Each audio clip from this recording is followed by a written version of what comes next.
Oh, nous sommes revenus ici, oh mon Dieu, je n'aide pas et en plus je gêne.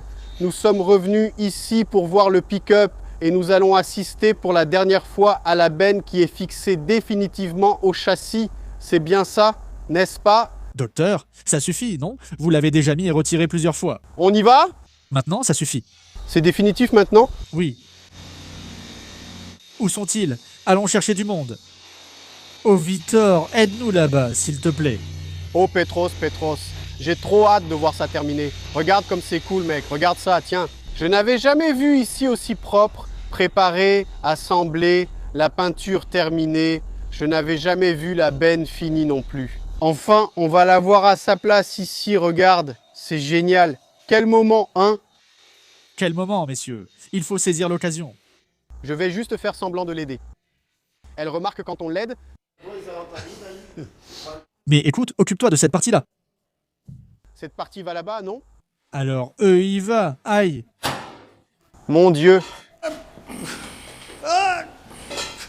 Sors de là. Le support est resté là. Regarde, le support est suspendu là. Suspendu? Non, non, non. Mon micro a grillé. Le micro est resté collé ici, n'est-ce pas? Mets le micro ici, merci.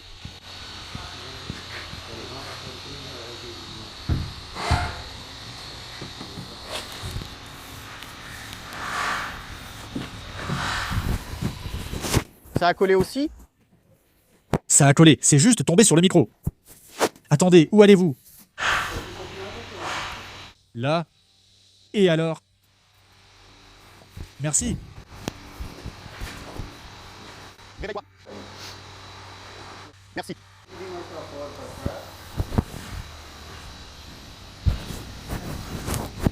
Regarde ça. Et voilà, c'est resté ici.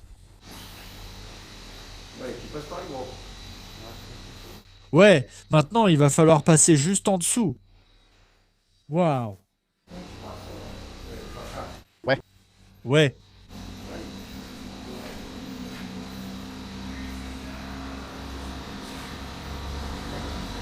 Il faut y aller. Ici c'est loin. Là-bas c'est près. Elle est comme ça. Oui, ça ne sert à rien. Ce qui compte maintenant, c'est le trou. Merci. Regarde, tu vois, elle est comme ça. Oui. Ah, ça a marché, hein, tu vois. Sympa, hein? Bien droit, joli. Merci, on dirait pas, mais c'est lourd, mec.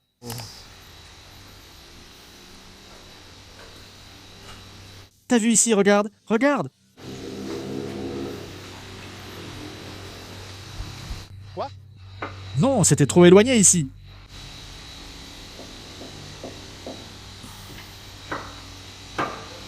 Bloque là et nous.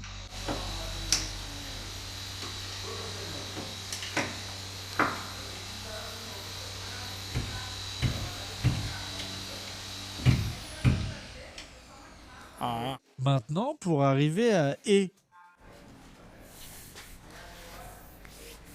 Alors, qu'est-ce que tu en as pensé? Elle est vraiment très belle. Alors, tu ne l'avais vue qu'en photo et en vidéo qu'on t'envoyait, non? Et encore, seulement quand tu demandais. Hein? Oui? Non, c'était quand on parlait et que tu disais « Tiens, les photos ». Je disais « Waouh, regarde, j'avais oublié ». Il y a aussi ça ici. Oui, C'est drôle, non? On dirait que tu es venu aujourd'hui, alors que je croyais que tu avais déjà tout vu en personne. je pense que je n'avais même pas vu. Non, donc certaines choses m'ont échappé. T'es fou? C'était cool. Tu l'as montré au groupe, moi aussi. T'as montré à tout le monde. Je prends la caméra, on va faire un tour complet avec la lumière, on voit mieux. Et regarde, il n'y a encore aucun ponçage de peinture, d'accord? Polissage, Tel que c'est sorti de la cabine, on va tout poncer ici pour pouvoir polir. c'est ça. C'est pour ça qu'elle n'a pas encore de brillance ici au-dessus. Oui, au-dessus. Oui, il y en avait. Viens, Jenny. Maintenant, tu vois qu'il a eu ça. Elle est tombée, non? Ça reste comme ça? Oui. Tu vois? Ici, on va poncer. Il y a beaucoup de peinture ici, non? On va poncer, on va niveler la surface. C'est un ponçage technique, non?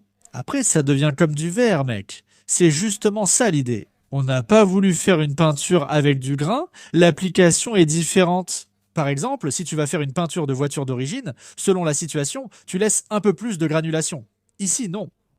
Ici, comme en théorie ce serait un hot rod, alors on fait une peinture plus pour la rendre lisse. C'est comme si ce n'était plus de la porcelaine. Vanderlei était pareil. Ah, quand on regardait comme ça, sa peinture n'avait pas beaucoup de grains, tu vois. Elle était vraiment lisse, tu comprends? Lisse. Oui, ça donne cet aspect de voiture mouillée, tu vois. Je comprends. C'est l'idée. Tout cela est possible grâce au polissage. Oui, mais ça dépend beaucoup de la technique de peinture. Par exemple, tu vois, ici c'est devenu tout petit, tu vois. Donc tu remarques, tu vois, ça donne même une texture. Voilà. Ça, au moment où on ponce, on casse. Oui, on casse. Ça devient comme de la porcelaine, ça devient comme du verre. Lisse. Lisse mais pas comme ça. Quelque chose qui craque, qui brille. Il n'y a pas de granulation. Avec la granulation, les pores seraient un peu plus ouverts, d'accord? Voici le LTD 1969 que j'ai moi-même acheté à São Marcos, une commune du Rio Grande do Sul. J'ai assisté à leur événement annuel. Je suis tombé amoureux de la voiture. Je ne vais pas dire qu'il était moche parce qu'il a toujours eu du potentiel. Ce qu'il lui fallait, c'était juste un vrai propriétaire, tu vois? Parce que la voiture est restée longtemps garée dans un garage à Caxias do Sul d'où elle venait, tu vois? São Marcos est juste à côté. Et quand je l'ai achetée, on a commencé, dès qu'elle est arrivée à São Paulo, on a commencé à faire toutes les améliorations possibles pour la rendre aussi belle que possible. Et voilà le résultat, une voiture qui est aussi proche que possible de l'original. C'est ça que vous allez ramener chez vous. Il y a encore quelques pièces d'origine qui vont arriver pour qu'on puisse les installer et les remplacer afin de rendre la voiture encore meilleure. Comme ça, au moment du tirage au sort, vous aurez accès à une voiture extrêmement fiable et belle. Nous avons changé tout le système de freinage, la suspension, les pneus sont neufs, les enjoliveurs, je les ai achetés d'origine de l'année de la voiture, du LTD, qui est, le fond est noir, n'est-ce pas? Donc la voiture sent bon, elle a l'odeur d'une galaxie. Toutes les parties chromées de la voiture sont super belles, le tableau de bord est très bien conservé, la voiture est extrêmement confortable à conduire. Le vinyle est lui aussi en état quasi neuf et le coffre n'est pas pourri, ce qui est intéressant à trouver sur ces voitures parce que l'un des talons d'Achille de cette voiture, c'est justement le coffre pourri. Cette voiture a un coffre extrêmement bien préservé et c'est ça, c'est en cours. Va sur ligadosclassicos.com.br, le lien est dans le premier commentaire de cette vidéo, aussi dans la description, ou via le code QR ici sur ton écran. Ce procédé a été utilisé sur toute la surface, oui exactement. C'est que tu peux mieux voir ça sur une surface totalement plane. C'est lié à l'étalement de la peinture, c'est pourquoi on doit l'appliquer ainsi. Ici, par exemple, tu ne vois déjà plus autant sur une surface plus petite, parce que le jet en éventail du pistolet, donc tu ne vois pas, c'est différent. Ici, on finit par en appliquer plus pour pouvoir obtenir le même résultat après. C'est pour ça que ça brille plus ici en bas? Exactement. Oui, la brillance est des deux côtés. C'est que, comme tu vois peu cette texture, tu te dis « Waouh !» Mais c'est là moins perceptible. N'est-ce pas? C'est ça. Au moment où on commence le ponçage, c'est à peu près ce que Carla est en train de faire là-bas, sur la rame. C'est à peu près ça. Tu as vu le ponçage? Non, ce qu'elle est en train de faire? Alors, on va faire le ponçage, et là, ça devient miroir, n'est-ce pas? Regarde les joints que je t'ai donnés. Il y a un joint pour l'intérieur de la porte. Oui, il y en a. Oui, il y en a, c'est sûr. Oui, il y en a. Il y en a beaucoup, j'en ai apporté pour toi. J'ai apporté, j'ai apporté. On a même déjà ajusté avec ces élastiques, non? Oui. La carrosserie? Je ne sais même pas si nous... Non, d'accord, tu l'as enlevé. Mais regarde ici. Il y a un joint ici. Regarde, elles sont là, non? Il y a encore des affaires sur la mezzanine. Alors, on discutait de la couleur des pare-chocs, si ça allait être gris ou blanc, mais on est plus ou moins tombé d'accord pour faire blanc, non? Non? Oui, je pense que le blanc sera plus sympa, comme sur les modèles étrangers, non? Parce que d'ici vers le bas, c'est blanc. C'est blanc, non? Si on le peint en gris, ça va trop contraster, non? Le pare-choc. Trop de contraste, ça va jurer. Géraldo, tu veux donner un coup de main pour arriver à... Il va falloir soulever un peu là. Hein, quelle main, vas-y? Brûle, Philippe. Philips.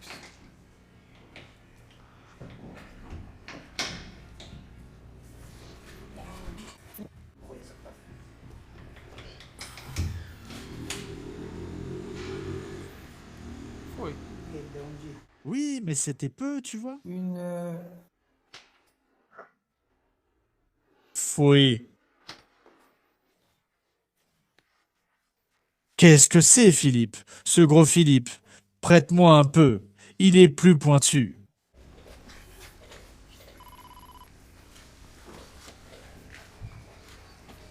Ici, il va falloir donner...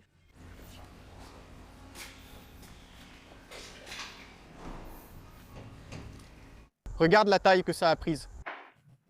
les passages de roues, hein. Les passages de roue de l'aile, mec. Regarde la peinture. Elle prend déjà la poussière, non? Elle est poussiéreuse. On va aussi laisser sans les planches. Ouais, on va laisser sans rien. Ça va rester comme ça. À nu.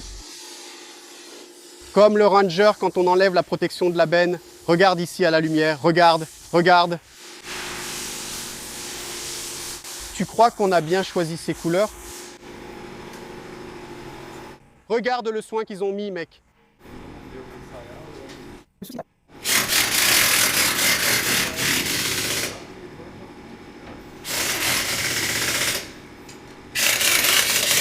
C'est retourné, c'est retourné.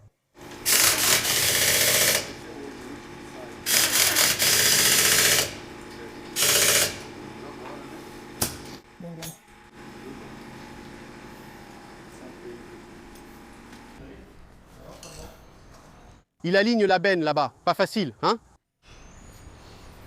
Ce n'est pas simple, non, regarde. Bien. Ici, il y a beaucoup plus d'espace.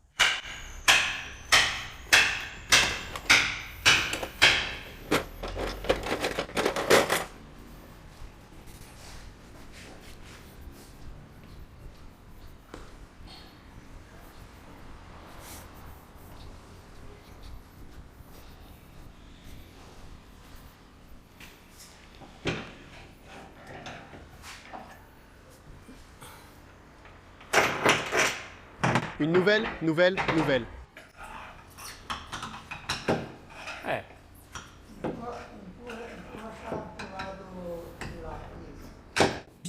Bien.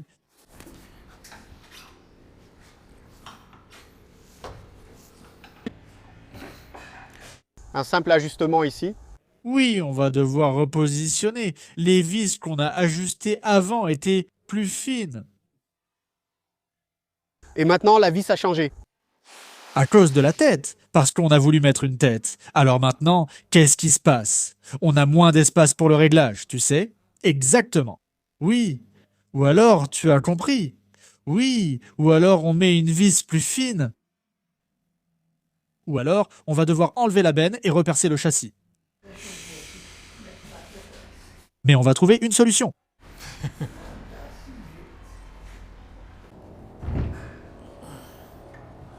C'est ça.